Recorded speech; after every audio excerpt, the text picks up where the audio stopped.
She thought pouring a glass of wine on me was the end of my story, but she had no idea that I was the one holding the documents that would lock her family away for decades. By sunrise, her entire empire would be in ashes, and I would be the only ghost left to watch it burn.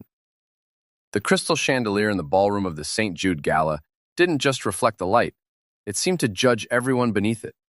I stood near the marble pillars, swirling a glass of sparkling water, observing the elite of the city. To them, I was just the help, or perhaps a guest who had wandered in from the wrong side of the track. My tailored suit was bespoke, my watch cost more than a mid-sized sedan, and my presence was entirely legitimate. But in this room, none of that mattered to people like Vanessa Sterling. Vanessa was the crown princess of Sterling Enterprises. She carried herself with the kind of haughty entitlement that only comes from 3 generations of unchecked wealth and a complete lack of moral boundaries. I had been watching her interact with the waitstaff all evening. She treated the caterers like furniture, snapping her fingers at them and complaining about the temperature of her Chardonnay with a screeching cadence that made nearby guests wince. She was a woman who lived for the power play, for the crushing of those she deemed beneath her. I decided it was time to make my move, not for the sake of drama, but because business required a face-to-face. I walked toward her, intending to introduce myself as the primary shareholder in the holding firm that had been quietly acquiring her father's debt for the last 18 months. I had my hand extended, a polite smile fixed on my face, when she spun around, her champagne flute held dangerously low. "Excuse me," I said, my voice steady, cutting through the ambient hum of the string quartet. "Miss Sterling, I'm Julian Vance. I believe we have some business matters to discuss regarding the restructuring of your—" I didn't even get to finish the word estate. Vanessa didn't look at my face, she looked at my skin. A sneer curled her lip, turning her features into a mask of pure, unadulterated vitriol. She didn't see a business partner or an equal. She saw someone who, in her twisted worldview, didn't deserve to breathe the same air as the Sterling lineage. "Get out of my way," she hissed, her voice dripping with venom. "I don't know what kind of fantasy you're playing out, but the service entrance is around the back. Don't think for a second that you can just walk up to me because you managed to find a suit that fits." "I think you've misunderstood," I said, holding my ground. "I'm here on official business, and I'd appreciate a modicum of respect." That was the spark. Her eyes flashed with a sudden, violent impulse. She took a step closer, invading my personal space, her hand tightening around the crystal flute. The room seemed to go quiet, as if the guests had sensed the shift in pressure. Before I could blink, she tilted her wrist. The red wine hit my white shirt in a cold, stinging splash, staining the fabric dark crimson and soaking through to my skin. The glass clattered to the floor, shattering into 1,000 glittering shards. A ripple of gasps traveled through the ballroom. Vanessa stood there, her hands on her hips, a triumphant, cruel smirk playing on her face. "There," she laughed, loud enough for everyone in the radius to hear. "Maybe now you'll look like the mess you are. Clean it up and get out before I have security throw you out for harassment." I looked down at the ruined silk, then back at her. The room was deathly silent now. A few of her socialite friends were tittering behind their fans, their eyes filled with delight at the spectacle. They expected me to lower my head, to apologize for an insult I hadn't even offered, and to slink away into the night. They didn't know that my company didn't just hold the debt to Sterling Enterprises. We held the keys to their survival. We had spent months documenting the internal rot, the suspicious wire transfers, and the evidence of an organized scheme that her father had been running behind the scenes. We had found records of illegal weapons storage in their warehouse and suspicious logistics involving forbidden substances that could land her entire family in prison for decades. I slowly reached into my breast pocket, pulling out a pristine, black-edged business card. My heart was thumping, but it wasn't from anger. It was the calm, icy focus of a predator who had finally cornered his prey. I wiped a drop of wine from my cheek and offered her the card with my damp hand. "Vanessa," I said, my voice low, dropping the pleasantries entirely. "You just made the most expensive mistake of your life. Do you see this card? Take it. Read it carefully. Because by sunrise tomorrow, that house you live in, those clothes on your back, and that pristine reputation you guard so fiercely, it's all going to be under my control. And believe me, I'm not as forgiving as the staff you like to torment." Her smirk faltered. She looked at the card, then back at me, her bravado wavering as she realized I hadn't reacted like the man she thought I was. She opened her mouth to snap back, but I held up a hand. "Don't bother," I said, turning to walk toward the exit. "Because while you were busy trying to humiliate me, my legal team just submitted the findings of a massive internal investigation to the authorities. You aren't just losing your fortune, Vanessa. You're about to face a very specific, very heavy accusation, one that's going to keep you in a courtroom for the rest of your youth." I reached the double doors and paused, glancing back over my shoulder. The color had drained from her face, leaving her ghost white. She was trembling. I didn't wait for her response. I pushed through the doors and walked out into the cool night air, hearing the sound of shouting begin behind me, knowing that the trap had finally snapped shut. I started my car and pulled out my phone, dialing the head of my firm. "It's done," I said. "Release the files." But as I pulled away from the curb, I saw something in my rearview mirror that made my blood run cold. A black SUV, lights off, was pulling out of the shadows behind me, accelerating fast. I wasn't just dealing with a spoiled socialite anymore. The organized network she was protecting was waking up. And they didn't care about legal proceedings.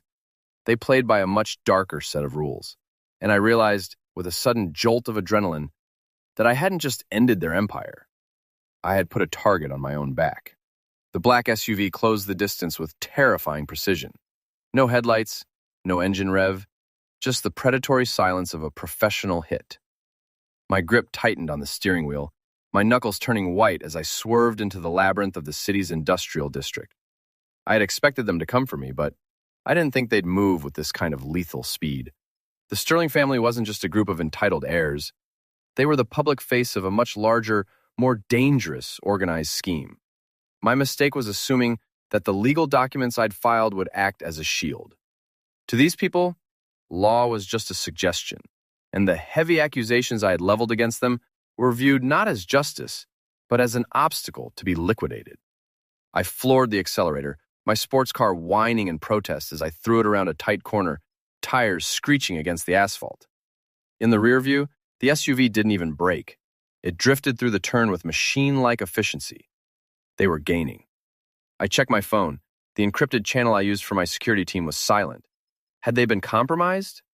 If the internal check team had been infiltrated by the same radical elements that provided muscle for the Sterlings, I was effectively driving into a dead end. I took a sharp left into an alleyway, hoping to lose them in the maze of shipping containers near the docks. I killed my lights, plunging the car into total darkness. My heart hammered against my ribs like a trapped bird. I held my breath, listening. The SUV slowed, cruising past the entrance of the alley. For a heartbeat, there was hope. Then, I heard the metallic clack of a car door opening, and the distinct, unmistakable sound of a heavy slide being racked. They weren't looking to intimidate me. They were looking to finalize the deal. I didn't wait. I threw the car into reverse, tires spinning in the grit, and smashed through a wooden crate barrier, hoping to find an exit on the other side of the yard. The roar of my engine gave me away. I heard a sharp crack. Not a gunshot, but the sound of something heavy slamming into my rear bumper. They were ramming me. I fought for control as the car spun, hitting a rusted metal pole with a sickening crunch. The airbag didn't deploy, but the impact sent my head snapping against the window. Stars danced in my vision, and the world tilted sideways. I scrambled out of the car, my ears ringing. I was in the middle of a graveyard of shipping containers, a place where people disappeared every day without a trace. I ducked behind a stack of rusted steel, clutching my side. My hands were shaking, but not from fear. It was the pure, crystalline realization that Vanessa Sterling hadn't just thrown wine. She had declared war. I reached into my jacket, not for a phone, but for the flash drive I carried with me, the one that contained the decryption keys for the offshore accounts the group used to fund their operations. "Come out, Mr. Vance," a voice echoed, smooth and cold, bouncing off the metal walls. It was a man, likely the lead enforcer. "We can make this very simple. We don't want the spectacle. We just want the drive, and then we can discuss your early retirement." I stayed silent, pressing myself into the shadow. My phone vibrated, a notification from the Service of Internal Security. It wasn't a call, it was a file upload. A map. My eyes scanned the screen, and I saw a blinking red dot, my location, and a blue one nearby. Backup. But it was 2 miles away, and at this rate, I had about 90 seconds before the enforcer found me. I crept forward, my boots crunching on broken glass. I needed to reach the crane terminal. If I could get to the control deck, I could lock the gates and buy myself the time I needed for the cavalry to arrive. But as I rounded the corner of a container, I saw him. He was standing there, holding a piece of illegal weaponry with the nonchalance of a man holding a dinner menu. He wasn't looking at me, though. He was looking at the woman standing beside him. It was Vanessa. She wasn't the trembling girl from the gala anymore. Her cocktail dress was ruined, covered in the same grime that coated the dockyard, but her eyes were cold, sharp, and entirely focused. She was holding a heavy flashlight, scanning the darkness with the intensity of a huntress.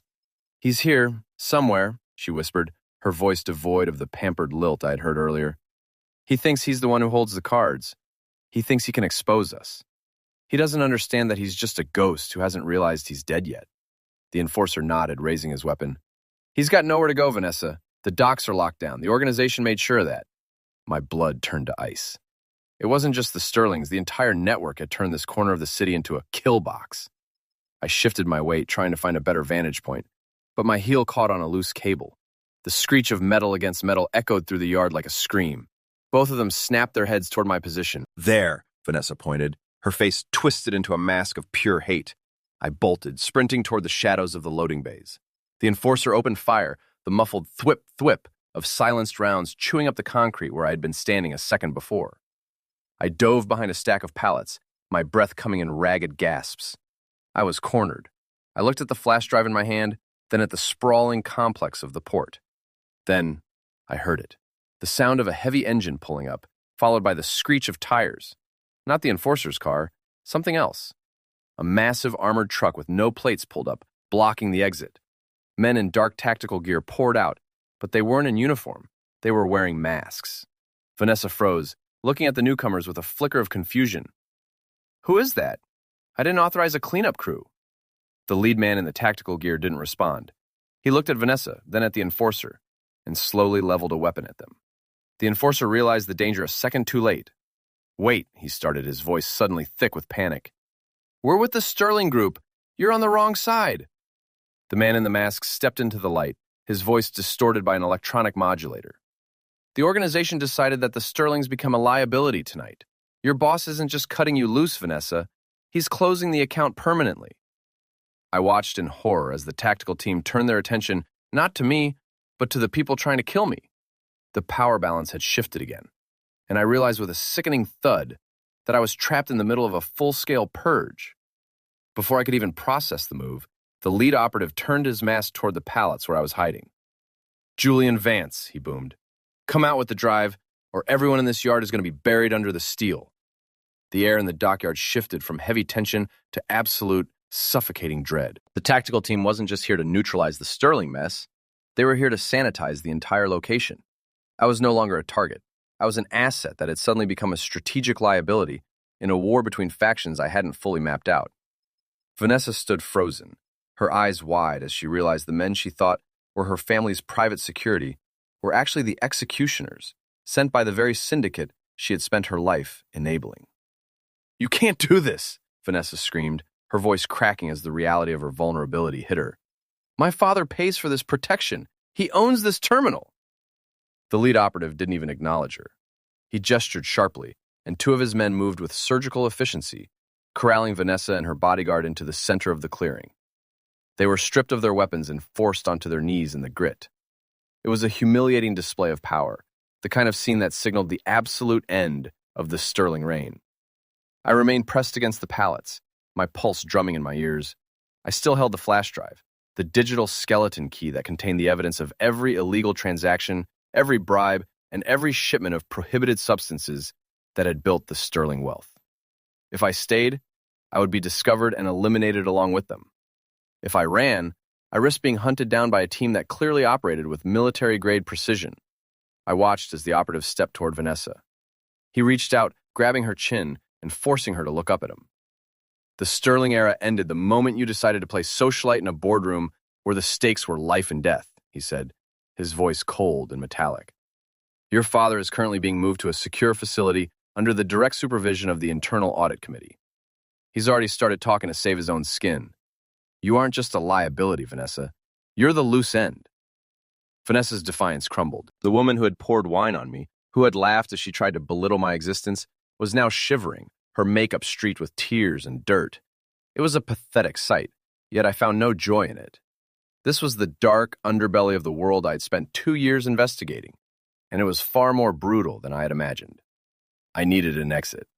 I scanned the yard and noticed a forklift sitting near the edge of the cargo bay, its keys still dangling in the ignition. It was loud, heavy, and dangerous, but it was my only chance to create a distraction.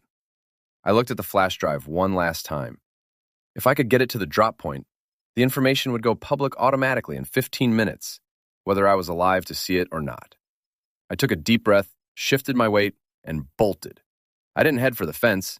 I headed for the forklift. The sound of my boots on the concrete alerted them instantly. "He's moving!" one of the operatives barked. I lunged for the forklift, hitting the ignition just as a round whistled past my ear, embedding itself into the steel frame of the machinery. The engine roared to life, a guttural, rattling sound that seemed to shake the entire yard. I threw it into gear and slammed the hydraulics, lifting the heavy forks just as I accelerated toward the group. Chaos erupted. The operatives scattered, their formation broken by the sheer mass of the vehicle charging at them. I didn't stop. I barreled through the space where Vanessa and the enforcer had been kneeling, forcing the tactical team to dive for cover. I didn't care about hitting anyone. I just needed a hole in their perimeter. "Stop him! Don't let him get to the gate!" I swerved, the forklift swaying violently as I neared the exit. I saw the main gate locked tight. I jammed the forklift into full speed and braced myself. I didn't slam into the gate. I drove the lifted forks into the chain link, using the machine's weight to tear a gap in the fence wide enough to squeeze a person through. The forklift slammed to a halt, the engine dying with a final, choked wheeze. I didn't wait for it to restart.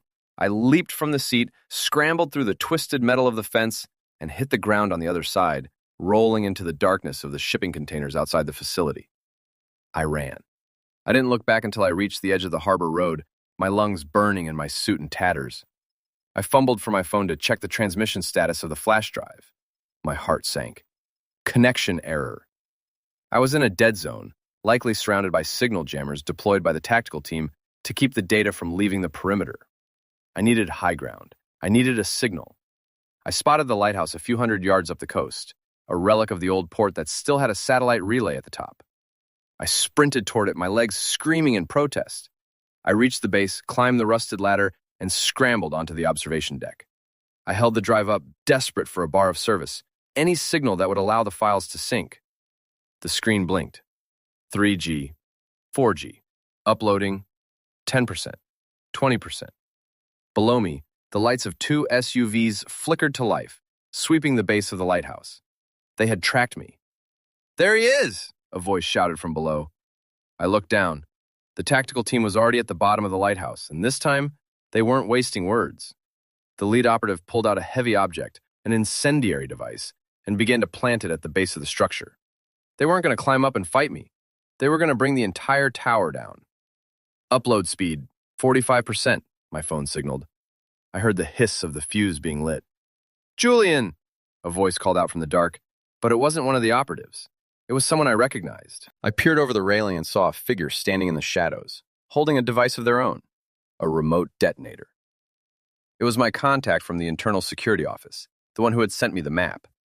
But he wasn't looking at the operatives. He was looking at me, and his expression was one of cold, calculated betrayal.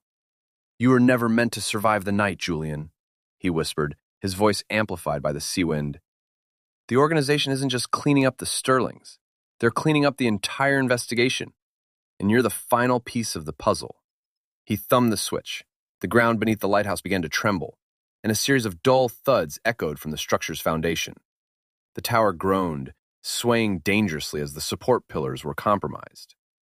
I looked at my phone. Upload speed, 85%. I was going to die, but I had to make sure the truth lived. I stood on the edge of the railing ready to jump as the lighthouse lurched violently to the left. The world turned upside down, and for a terrifying second, I was suspended in empty space, the flash drive clutched in my hand, as the tower began to collapse into the dark, churning ocean below. The air was a blur of salt, vertigo, and the screeching metal of a structure surrendering to gravity. I didn't jump. I was launched into the void as the lighthouse platform buckled under my feet. My stomach plummeted, the wind whipped against my face like a lash, and for a split second, I felt the sickening lightness of a man who had finally lost the fight. I hit the frigid black water with the force of a concrete slab, the impact knocking the breath from my lungs and sending stars exploding behind my eyes. The cold was absolute. It bit through my torn clothes, turning my blood to sludge.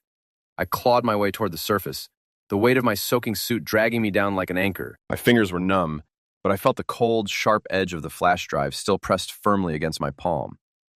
Do not let go. That was the only thought anchoring me to consciousness. I broke the surface, gasping, my lungs burning as I inhaled air that felt just as cold as the sea. Above me, the lighthouse didn't just fall, it disintegrated.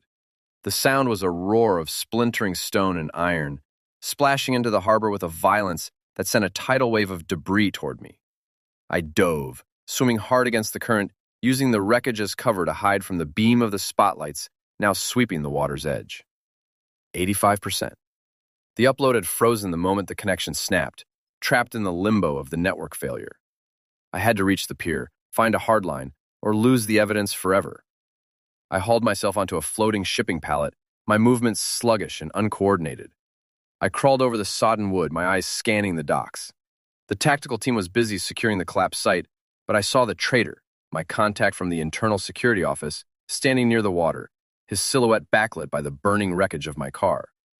He was scanning the surface with a tactical scanner, a look of bored patience on his face. He wasn't worried. He knew I had nowhere to run. I slithered behind a stack of rusted oil drums, shivering so violently my teeth rattled.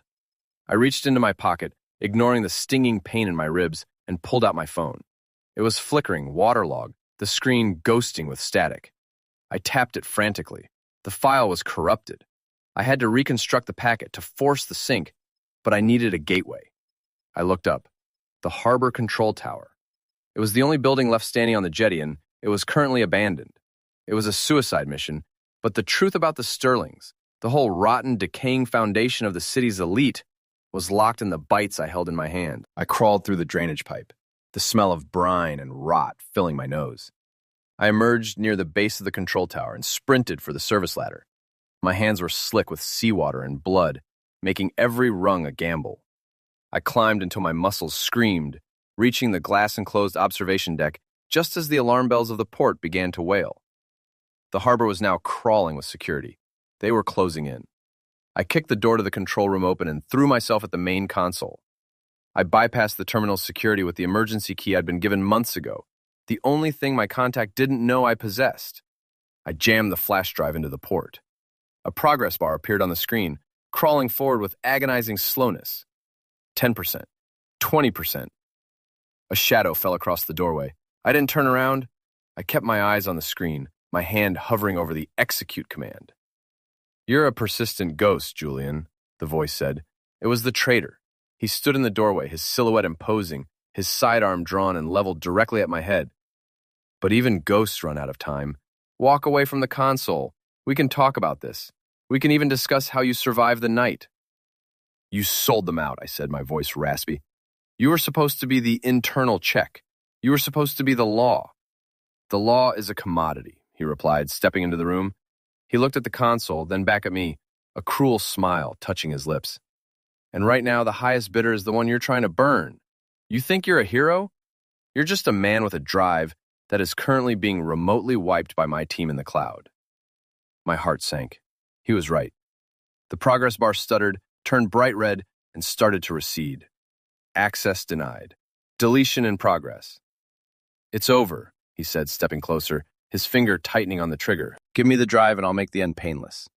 I looked at the screen, then at him, and then I did the only thing I had left. I didn't reach for the drive. I reached for the manual override lever, the one that would blast the entire contents of the server to every major news outlet and law enforcement node in the city, bypassing the cloud entirely. It was an old-school transmission, slow and impossible to stop once started. "You can't delete what's already in the air," I whispered. I threw the lever. The room erupted in a high-pitched whine as the massive transmitter on the roof hummed to life. The traitor screamed, firing a shot that shattered the glass console, but it was too late. The data was streaming. The progress bar jumped to 100%. The traitor looked at the console, his face contorted in rage. He leveled his weapon, his finger whitening on the trigger. But before he could fire, a massive explosion rocked the room. Not from us, but from below. The tactical team had blown the base of the tower. The floor dropped out from under us. I felt the sensation of freefall once more, but this time, the traitor was falling with me. We tumbled through the smoke and fire, the room folding like a house of cards. As I braced for impact, I saw his eyes widen, not with victory, but with the sudden, sharp realization that he had just destroyed the very thing he was sent to protect. We hit the floor of the harbor, the cold water rushing in to meet us. But as I went under, I saw something that made me fight for one last breath. A fleet of black boats, the official seal of the Interior Ministry, was flooding into the harbor, their sirens screaming, their searchlights cutting through the night like jagged blades. The cavalry had arrived, but as I sank into the darkness, a gloved hand grabbed my hair, pulling me toward the surface. It wasn't the police. It was a man in a black mask looking down at me with an unreadable expression. He didn't pull me to safety. He pulled me toward the edge of a pier, where a waiting vehicle stood with the engine running. "You've started a fire you can't control, Julian," the man growled, his voice a distorted rasp. "Now, get in, because the people who sent me want to know who else you've spoken to." He dragged me toward the car, and I realized with a final, chilling jolt that the police weren't there to save me. They were there to take credit. And I was the only person left alive who knew the truth about who really owned the city. The interior of the sedan smelled of gasoline and cold steel. The man in the tactical mask shoved me into the leather seat, his movements harsh and efficient. As the car tore away from the pier, I caught a final glimpse of the chaotic harbor through the rain-streaked window. Blue and red lights flashing against the dark, churning water, the arrival of the state's official investigative teams, and the swirling debris of the collapsed tower. The data had gone out. The truth was currently flooding the servers of every major news outlet and law enforcement agency in the region.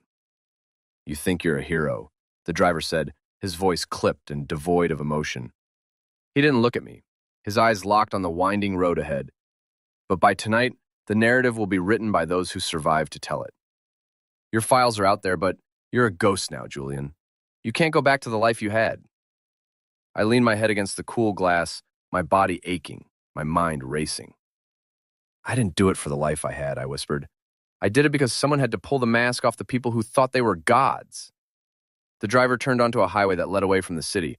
The tension in the car was palpable, but as the miles ticked by, the silence stretched, heavy and profound.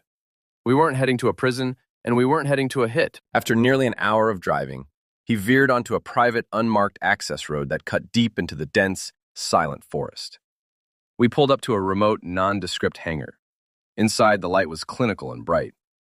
Sitting at a steel table was a woman I recognized instantly. Not from a boardroom, but from the classified dossiers I had spent 2 years obsessing over. She was the director of the Internal Audit Committee, the very woman who had been orchestrating the purge of the Sterling Syndicate from the shadows. She stood up as I entered, her expression unreadable. "You certainly have a flair for the dramatic, Mr. Vance," she said, gesturing to a seat. "You managed to expose an entire network of illegal weapons and prohibited substances that we've been trying to map for a decade. The Sterlings are finished. The accounts are frozen. The evidence you uploaded is currently being scrubbed of your identity to protect the integrity of the prosecution." I sat down, my hands still trembling. "Why help me? Why not just let me disappear with the others?" "Because," she said, sliding a thick envelope across the table toward me, "the organization you exposed had infected the highest levels of our own hierarchy. You were the only one outside the system who was capable of doing the heavy lifting without being compromised. You weren't a target, Julian. You were a field agent we didn't have to hire." I opened the envelope. Inside was a new identity, a passport, and a one-way ticket to a city where nobody would recognize my name. It was a clean slate, but it came with a price. "What about Vanessa?" I asked, my voice flat. The director's smile was thin like a blade. "She is currently in federal custody, facing accusations that will keep her in a maximum security facility for the rest of her youth. Her father is cooperating, and the rest of their associates are being rounded up across the globe. The empire you despised is dust." I looked at the documents. The weight of the last 24 hours began to lift, replaced by a strange, hollow relief. The socialite who had treated me like filth, the man who had tried to end my life, the systems that had tried to silence me. It was all over. "What now?" I asked. "Now," she said, turning toward the monitors that lined the wall, where news feeds were already beginning to broadcast the downfall of the Sterling legacy. You disappear. If you stay, you become a symbol, and symbols are always targets. If you go, you stay a free man. The files have done their work. The city is starting to wake up. I stood up, tucking the envelope into my jacket. The man who had driven me there stood by the door, watching me. I looked at him one last time, recognizing the tired, guarded expression in his eyes. He wasn't my enemy. He was just another cog in a machine that was finally, after years of corruption, starting to grind to a halt. I walked out of the hangar and into the pre-dawn light. The forest air was crisp and clean, smelling of pine and damp earth. I walked until I reached the edge of the property, where a small, unassuming sedan was waiting for me. I didn't look back at the hangar. I didn't look back at the city. I drove for hours, watching the sunrise paint the horizon in shades of gold and violet. Somewhere behind me, the world I knew was crumbling, and the people who had built their wealth on the suffering of others were finally facing the weight of their own actions. I turned on the radio, catching a news bulletin. In an unprecedented sweep of the Sterling estate and associated holdings, officials have recovered documentation detailing an extensive illegal network. Charges of racketeering, possession of prohibited substances, and illegal weapons trafficking have been filed against the Sterling family and their associates. Public outrage has reached a fever pitch as the investigation continues. I turned the radio off and felt a slow, genuine smile break across my face. Vanessa had thought that dumping a glass of wine on me was an act of dominance. She had looked at me and seen nothing but someone she could erase. She never understood that some people aren't defined by the things done to them, but by the fire they carry within. I reached my destination, a small, quiet coastal town thousands of miles from the carnage of the harbor. I walked to the edge of the pier, watching the tide roll in. I pulled the flash drive from my pocket, the empty shell of the weapon that had saved my life, and tossed it into the deep, dark water. The story was over. The truth was out. And for the first time in my life, I was finally truly free. I turned away from the water and walked into the morning, a man with no name, no history, and absolutely nothing left to lose. I had played the game, I had survived the fire, and I had won.